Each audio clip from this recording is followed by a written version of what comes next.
வணக்கங்க.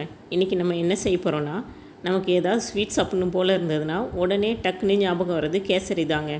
அந்த கேசரியை நம்ம எந்த விதமான கலரும் ஆட் பண்ணாமல், குங்குமப்பூ கூட ஆட் பண்ணாமல், எப்படி இந்த மாதிரி கோல்டன் கலரில் தங்க நிறத்தில் தக தகன்னு ஜொலிக்கிற மாதிரி எப்படி செய்யலாம் அப்படின்னு இந்த வீடியோவில் பார்க்கலாம் வாங்க. அதுக்கு ஒரு மிக்ஸர் ஜாரில் நான் ஒரு கேரட்டை இந்த மாதிரி பொடியாக கட் பண்ணி சேர்த்துக்கிறேன். இதை தண்ணி சேர்க்காமல் அரைச்சிட்டு வந்துடலாம். நைஸாக அரைக்கக்கூடாது, குறகுறப்பாக அரைச்சிக்கலாம். இது ஒரு ஓரமாக இருக்கட்டும். இப்போ ஒரு வாணலியில் நெய் ஊற்றிக்கலாங்க.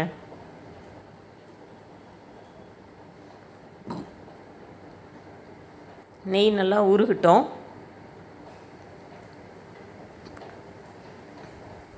இப்போ முந்திரி திராட்சை உங்களுக்கு என்னென்ன நட்ஸ் பிடிக்குமோ அதை சேர்த்து வறுத்துக்கோங்க.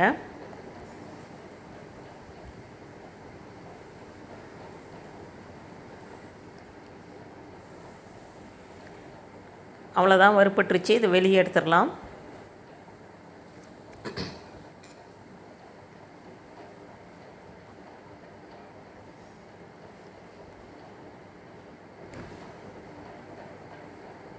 இப்போது அதே நெய்யில் நான் ஒரு கப்பு ரவை எடுத்து வச்சுருக்கிறேன். அதை போட்டு வறுத்துக்கலாம். இன்னும் கொஞ்சம் கூட நான் ஒரு ஸ்பூன் அளவுக்கு நெய் சேர்த்துக்க போகிறேன்.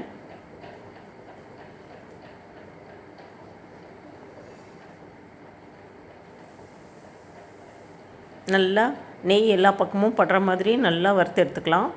ரவை நல்லா பொரிஞ்சு வரட்டும். அதுலேயே அப்போ தான் டேஸ்ட்டாக இருக்கும்.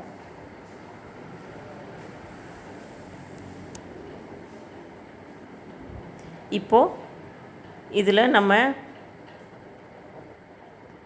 அரைச்சி வச்சுருக்கிற கேரட்டை சேர்த்துக்கலாம்.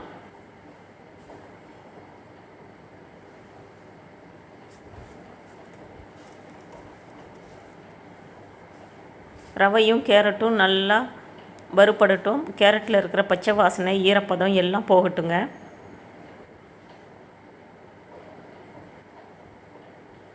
நம்ம தனியாக கேரட் அல்வா செய்யும்போது கூட அதில் ஒரு கேரட் வாசனை அடிக்கும்.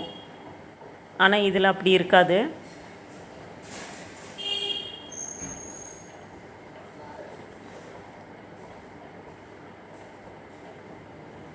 பாருங்கள், நல்லா வறுபட்டுருச்சு. ரவை கேரட் எல்லாம் ஒன்றா நல்லா மிக்ஸ் ஆகிடுச்சு. இப்போ நான் ஒரு டம்ளர் ரவைக்கு 3 டம்ளர் தண்ணி கொதிக்க வச்சுருக்கிறேன். அது சேர்த்துக்கலாம்.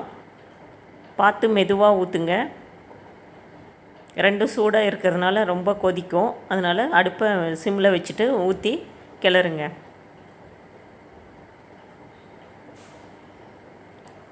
கண்டிப்பாக சுடு தண்ணி தாங்க ஊற்றணும். அப்படி ஊற்றினா தான் கட்டிகள் ஆகாமல் இருக்கும்.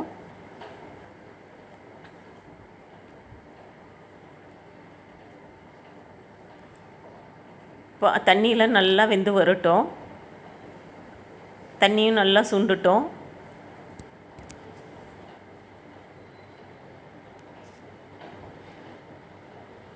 பாருங்கள், கொதிக்குது. மேலே படாமல் பார்த்துக்கோங்க. இப்போ பார்த்திங்கன்னா தண்ணியெல்லாம் நல்லா வற்றி ரவையும் நல்லா வெந்துருச்சு. இப்போ ஒரு பிஞ்ச் அளவுக்கு உப்பு சேர்த்துக்கலாம்.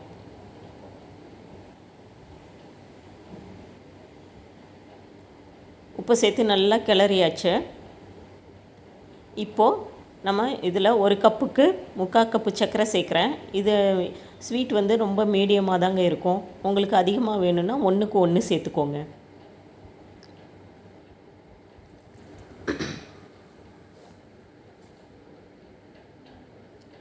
இல்லை மீடியமாக தான் வேணும் அப்படின்னு நினச்சிங்கன்னா 3/4 கப்பு சேர்த்துக்கோங்க.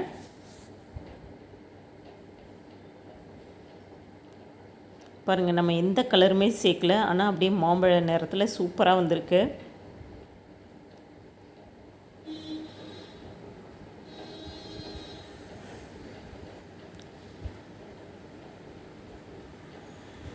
ஏற்கனவே நல்லா ரவை வெந்துட்டதுனால சர்க்கரை மெல்ட் ஆனதுக்கப்புறம் சூப்பராக இருக்குங்க.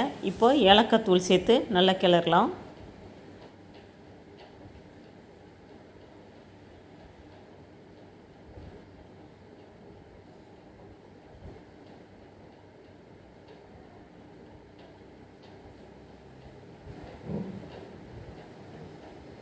அவ்வளோதாங்க.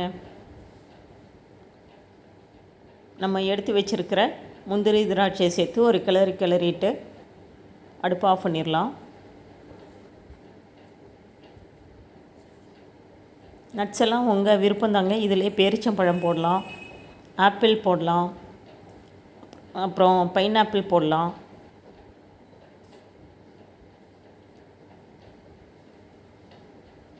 கேசரி ரெடி ஆயிடுச்சு.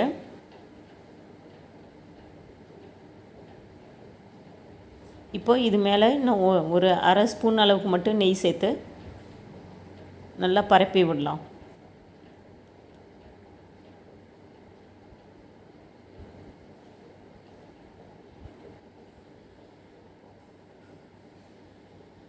அவ்வளோதாங்க, சுவையான ரவா கேரட் கேசரி ரெடி ஆயிடுச்சு. இந்த வீடியோ உங்களுக்கு பிடிச்சிருந்ததுன்னா லைக் பண்ணுங்கள், ஷேர் பண்ணுங்கள், சப்ஸ்கிரைப் பண்ணுங்கள். நீங்களும் இதே மாதிரி செஞ்சு பார்த்துட்டு எப்படி வந்தது அப்படின்னு சொல்லுங்கள். தேங்க்யூ.